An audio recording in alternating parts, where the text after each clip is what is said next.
sur A Dylan Story et aujourd'hui je suis là pour vous parler de Queen and Slim, réalisé par Mélanie Matsoukas, désolé si je prononce mal son nom. Du coup c'est une réalisatrice qui a fait déjà des séries et qui a aussi surtout fait des clips, hein. Elle vient du monde de la musique, elle a fait énormément de clips et c'est son premier film. Et c'est écrit par Lena Waithe, qui elle aussi, c'est son premier film, et qui a écrit aussi beaucoup de séries, et qui est aussi actrice, puisqu'elle a déjà joué par exemple dans Ready Player One de Steven Spielberg. Donc voilà un petit peu pour ce qui est de la production, etc.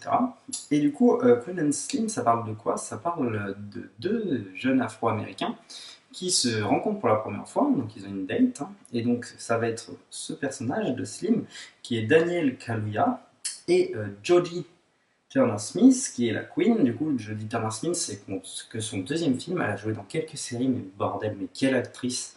Au début, j'étais un petit peu réticent, et plus le film a avancé, et plus j'ai kiffé l'actrice, c'est incroyable, elle joue super bien. Et après, Daniel Kaluuya, normalement, vous connaissez puisque c'est l'acteur de Get Out. Si vous n'avez pas vu Get Out, foncez le voir. C'est incroyable ce film et cet acteur, il est fou. Et il a joué notamment aussi dans Black Panther.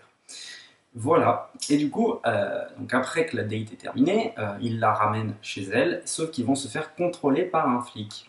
Et ce fameux flic est raciste et il va y avoir une tension qui va se mettre, hein, petit à petit. Je passe un petit peu les détails. Et il va finir par tirer dans la jambe de la femme, et donc pour se débattre, il va se débattre avec le flic, l'arme du flic va tomber, et qu'est-ce qu'il va faire? Il va lui tirer une balle dans la tête pour se défendre, en fait, hein, par réflexe, tout simplement, parce qu'il a eu peur. Voilà l'histoire, et du coup, ils vont décider de fuir le plus loin possible. Mais c'est plus compliqué que ça et je vais vous l'expliquer tout de suite. En fait c'est deux personnages que tout oppose en fin de compte et ils s'en rendent compte à cette fameuse date, hein, on le comprend très vite. Elle est très froide, etc.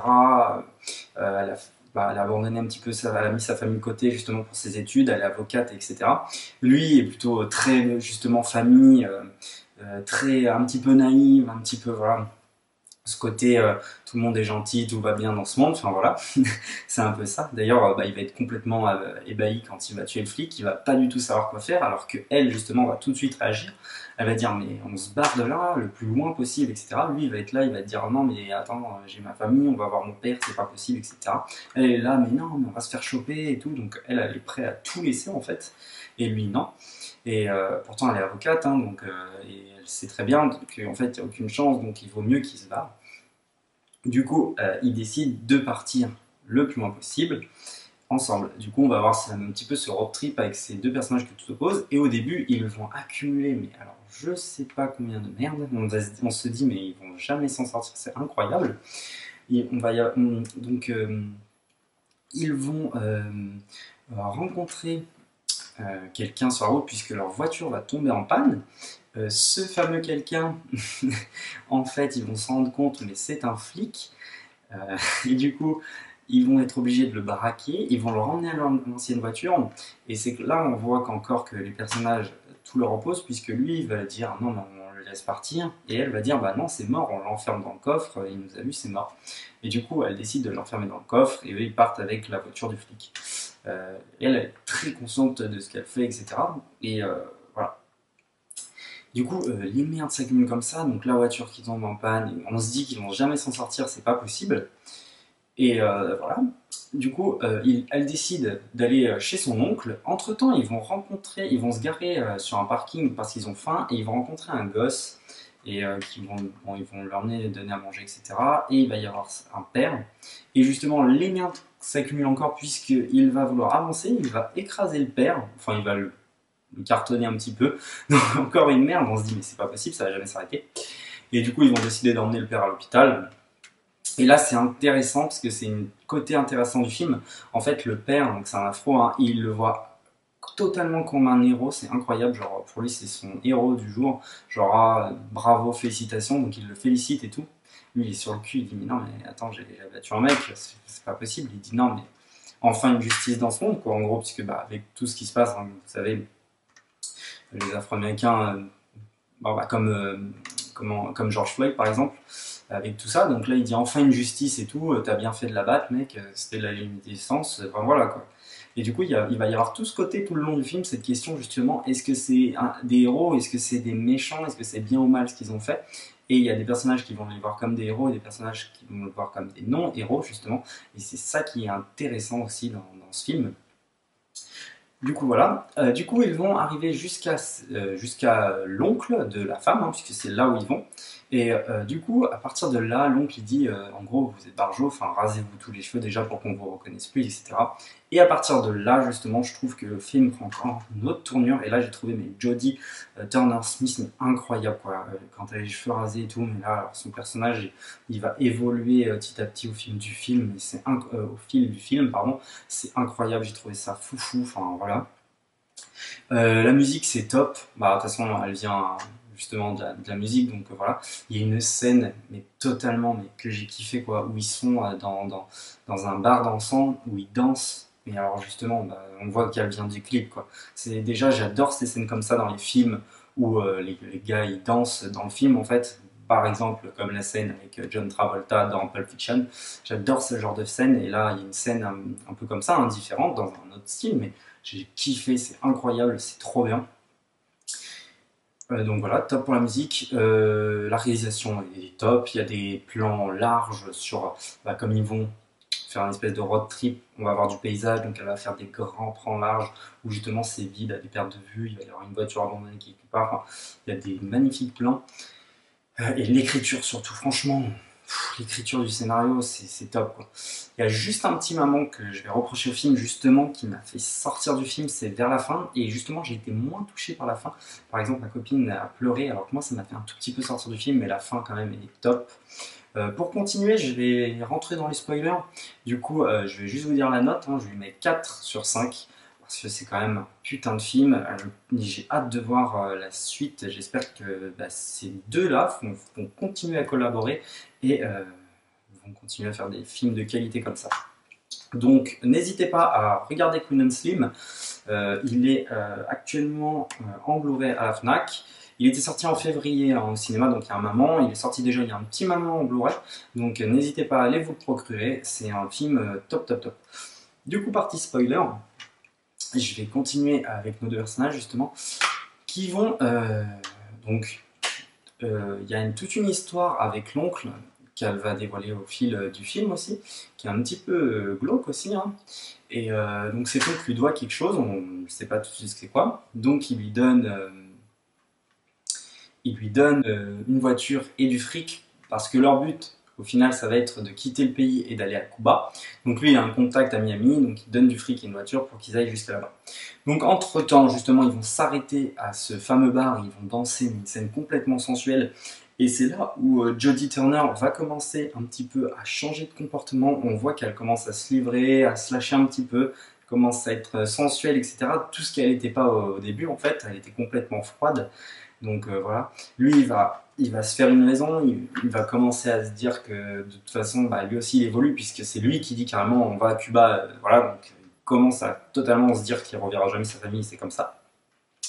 La voiture va tomber en panne, ils vont la pousser jusqu'à un garage et là c'est intéressant puisqu'ils vont aller dans un garage qui est tenu par un afro avec leur fils, avec son fils et en fait justement cet afro dit que c'est 2500 et tout. Et en fait, il dit, mais on sait, je sais qui vous êtes. Et il dit, bah, pourquoi vous ne nous aidez pas? Parce que, en fait, juste avant, tous les gens qu'ils avaient rencontrés jusque-là savaient qui ils étaient, mais ils disaient, il n'y a pas de souci, vous êtes nos héros, etc. Bah, justement, dans le bar dansant. Et là, il lui dit, non, mais moi, je déteste ce que vous avez fait, peu importe pourquoi vous l'avez fait. Non, je ne valide pas cet acte, quoi. Et donc, en gros, c'est super intéressant. Donc, c'est pas pour autant qu'il est poucave, mais il ne valide pas cet acte, et par contre il va y avoir toute une scène avec l'enfant où lui il dit mais vous allez être des légendes, moi je vais être comme vous passez à la télé, vos noms vont être marqués à vie, etc. Et ça c'est super intéressant.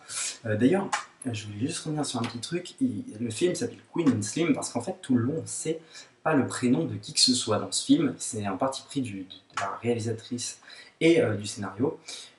Comme ça, on ne se pose pas la question. En fait, Queen, c'est pour bah, les afros, tout simplement, pour les femmes afro. Il dit que j'ai vu un petit documentaire du coup, et il dit que bah, toutes les afros sont des reines, donc c'est très beau je trouve. Et Slim, c'est un truc qui se dit entre afro apparemment, donc voilà, tout simplement d'où vient le prénom. Euh, du coup, pour revenir à ce petit garçon, du coup, qui va donc, je sais pas, il doit avoir 12 piges, qui lui, il les voit comme des héros, alors que son père pas du tout, hein. Il dit, mais c'est incroyable, vous êtes avec moi et tout, vous êtes là, vous êtes des légendes pour moi, vous passez à la télé et tout, enfin, c'est fou, votre nom, moi je veux être pareil, je vais avoir mon nom plus tard grâce à ce que vous avez fait. Alors quand même, ils ont tué un flic, donc c'est là que tu te dis, mais attends, quand même, c'est chaud, quoi, ils ont tué un flic et il est là en train de dire que c'est top ce qu'ils font, donc voilà. Petit, petit moment de doute, on se dit ouais quand même.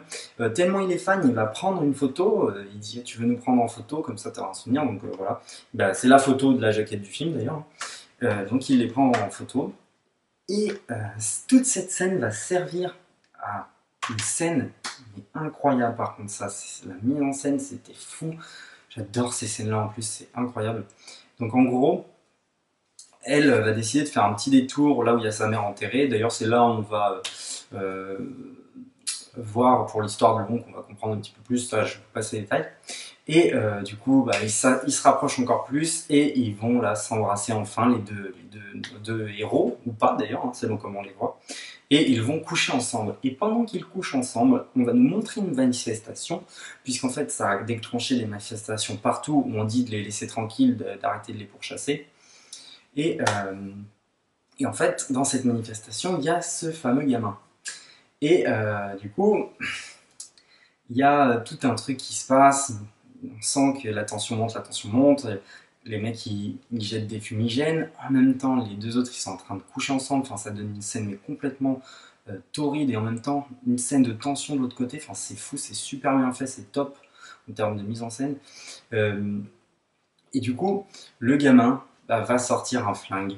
Et ça va être un flic afro en face. Et c'est là qu'aussi bah, c'est remis en question, en fait, que bah, en fait, leur geste, est-ce qu'il était bien ou pas, etc. Et il va abattre le flic de sang-froid comme ça, et lui va se faire abattre en retour.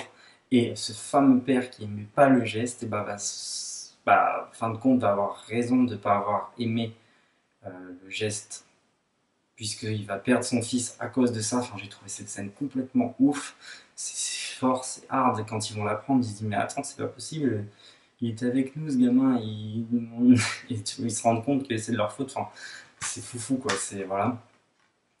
Bref, pour avancer un petit peu dans le film, ils se retrouvent à un moment donné dans une baraque, donc le fameux contact, il leur donne un contact, sauf qu'il y a la voisine qui les a vus arriver, donc qui va les poucave, et ils vont arriver, eux vont se cacher sous le lit, sous le plancher du lit, donc ils vont pouvoir esquiver les flics grâce à ça, sauf que les flics barricadent la maison, et là j'ai trouvé, c'est là où je suis sorti un petit peu du film, en fait, il y a, donc on voit une scène, d'ailleurs ça dénonce encore, hein, c'est réel, puisqu'il y a un flic afro qui se fait mal, donc un jeune flic afro qui se fait maltraiter par un blanc flic, genre, ça, il le parle un peu comme de la merde, et ça c'est vrai que c'est pas bien. Du coup, ça c'est, voilà, ça dénonce, je trouvais ça plutôt intelligent en plus, et par contre ce flic entend du bruit et il va voir, et en fait, il soulève le garage, en fait il est en train de démarrer la voiture, et il tombe face à face avec eux, et il les laisse partir discrètement. Mais pour moi là ça fonctionne pas parce que ça reste quand même un flic, il est là pour les rechercher. Dans ce cas-là, si tu sais que t'es là pour ça, quoi. Donc même genre il se regarde un petit instant, tu vois, et j'ai pas l'impression qu'il hésite beaucoup, tu vois. Et du coup pour moi ça fonctionne pas trop. C'est pour ça que je suis un petit peu sorti du film à ce moment-là. Mais bon, c'est pas grand-chose. Ça peut se comprendre dans le sens, ah ouais, voilà, avec ce qu'il subit, etc. Il les voit en face de lui, il a de la compassion et les laisse partir. Mais moi j'ai eu un petit peu de mal avec ce scène, mais bon, ça reste minime. Et il va y avoir un autre truc, un truc de trahison justement, puisque et du coup il y a une mise à prix sur leur tête de 250 000 dollars. Et en fait, ils vont y avoir un contact, donc où ils vont être super potes avec lui, il va les faire fumer, etc. J'ai oublié de dire, mais Queen, elle se libère totalement. Donc, une fois qu'ils ont couché ensemble, ça y est, hein, c'est plus du tout la même femme. Enfin voilà, elle est prête à tout pour lui et tout. Enfin, c'est trop beau, c'est magnifique. Et du coup, il y a cette fameuse scène. Donc où le mec, il est complètement barjot, c'est un gangster, il fume du crack, ça se voit, il vend de la drogue, il a des armes à feu de ouf, fusil à pompe et tout. Alors ça, j'ai trouvé ça super intéressant aussi. Du coup, il va les emmener à ce fameux aéroport pour prendre l'avion.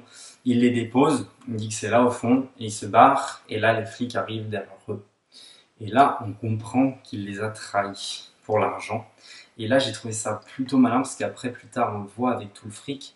Et en fin de compte, le gangster, lui, s'en sort tranquillement. Et eux, attention, la grosse spoiler, et ben eux vont se faire abattre, alors qu'en fin de compte, c'était que de la légitime défense. Tout dépend comment on voit ça, encore une fois, hein, comme la réalisatrice l'a dit, hein, est-ce qu'on les voit comme des héros ou pas. Mais bon, je pense que la plupart le verront comme des héros. Et du coup, ils vont se faire abattre, et lui va s'en sortir et va être payé en plus, alors que lui, c'est le vrai gangster, quoi. C'est-à-dire qu'il a le fusil à pompe, il a tout, et c'est incroyable, quoi. Et c'est bien foutu, c'est bien trouvé que c'est le petit gangster du coin, etc., qui, lui, s'en sort avec le fric, parce qu'il les a poucaves, et eux, qui sont juste défendus, en fait, se fassent abattre, quoi. Enfin, j'ai trouvé ça plutôt super malin, j'ai trouvé ça super, quoi. C'était bien trouvé, franchement. Et alors, cette scène, quand ils se font abattre, mais c'est merveilleux. Elle lui dit, je pourrais te suivre, enfin, je sais plus ce qu'elle dit exactement, je ne vais pas dire de conneries, mais il y a une phrase exceptionnelle. Et quand elle lui dit ça, elle se fait tirer dessus. Et c'est ouf. Et lui, il est prêt à tout pour elle. Il la prend dans ses bras et il s'avance tout doucement comme s'il avait plus rien à perdre, quoi. Qu'il allait plus s'arrêter jusqu'au bout. Il s'avance avec elle en la tenant, elle est morte, hein, dans les bras. Et il se fait descendre, les zigouiller. Et puis alors j'adore ce truc aussi. C'est-à-dire qu'en fait, du coup, à la fin, et ben c'est là qu'on révèle leur prénom et leur nom à tous les deux. Et comme si justement, comme il disait le gosse, c'est devenu des légendes. Genre, on n'en dira jamais leur prénom et leur nom, puisque ça y est, ils se sont fait abattre et qu'ils passent à la télé, etc. Et là que maintenant on dévoile leur nom, et ça, j'ai trouvé ça aussi plutôt malin. Il y a une belle scène d'enterrement où tout le monde lève son poing à la Black Panther, ouais, comme avant, alors Black Power. J'ai trouvé ça plutôt cool aussi. Franchement, c'est vraiment top. La mise en scène, la réalisation, franchement, c'est top. Et voilà, du coup, il y a cette fin, mais quand ils se font abattre, mais c'est trop beau, quoi. Quand il la porte dans ses bras, qu'il l'emmène jusqu'au bout. Enfin, j'ai trouvé ça sublime, beau, magnifique quand ils se font abattre. Et en plus, à la télé, il dit ah, ils n'ont pas eu le choix de les abattre, comme s'ils se défendaient. J'adore. Alors que c'est toujours comme ça, quoi. Il n'y a jamais de justice dans ce monde. Et voilà, c'est un putain de road trip magnifique qui dénonce pas mal de trucs, même si à un moment je suis sorti de mon film, c'est pour ça que je lui mets que 4, mais franchement pour une première réalisation et une première écriture, j'ai trouvé ça top. Donc n'hésitez pas à aller voir ce film, enfin à aller l'acheter, hein. Voilà, Queen and Slim, 4 sur 5, regardez-le. Et je vais faire une petite parenthèse sur un autre film. Petit bonus, c'est Freeway Station qui va parler d'Oscar Grant et les 24 heures avant le drame qui va se suivre, hein. Donc on est le 1er janvier 2019 à 9 h du matin, il va se passer un drame et on voit ces 24 heures d'avant. Et en fait c'est réalisé par Ryan Coogler et c'est fou parce que personne parle de ce film, alors qu'en fait Ryan Coogler, hein, c'est celui qui a fait Black Panther, moi j'ai pas trop aimé, et c'est celui qui a fait Creed 1 et Creed 2 que je n'ai pas vu, mais donc il faut savoir qu'en fait son premier film c'est ça, c'est Freeway Station. Je l'avais vu au cinéma mais j'étais sur le cul, j'ai chialé comme un couillon. On était avec mon ancien coloc, on se regardait, on se retenait de pas chialer, à la fin du film, dehors on s'est dit ah, tu veux chialer, ouais bah, moi aussi, on s'est mis à pleurer comme des cons l'un devant l'autre.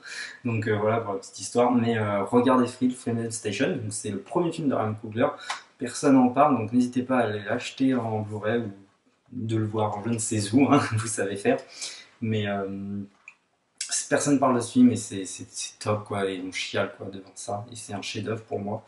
Et bah, j'attendais un petit peu mieux de Ryan Coogler justement avec Black Panther, moi j'étais un petit peu déçu, et Creed je n'ai pas regardé, donc voilà. Pour ceux qui ont regardé, n'hésitez pas à me dire dans les commentaires. Et voilà pour ce qu'il en est, n'hésitez pas à partager, à liker ma vidéo, à lâcher des petits commentaires, hein, on peut débattre de tout ça. Et moi je vous dis à bientôt pour une prochaine histoire.